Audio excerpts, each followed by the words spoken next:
also an unreached group that has a lot of potential to be tapped. So I think there's some interest in going forward what the Republican Party will do to reach out.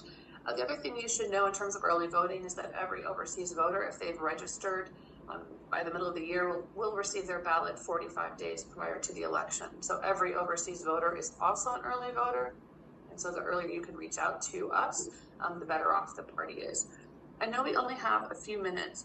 I think there was a couple of questions that came through, and people are concerned that it's great that the RNC is focused on election integrity, but there are a lot of illegal immigrants who are registering to vote, and in states where, for instance, they can go through the DMV.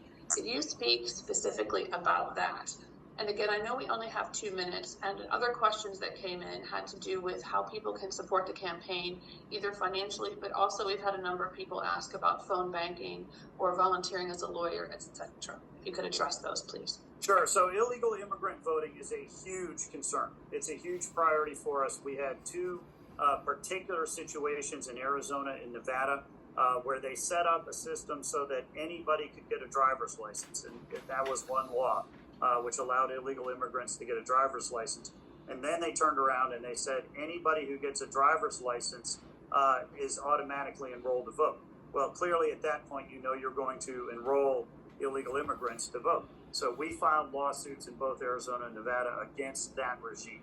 And we are going to continue to fight. The response that we've been getting across the country is it's illegal for immigrants to vote if they're not U.S. citizens, right? So non-citizen voting is kind of the tag word.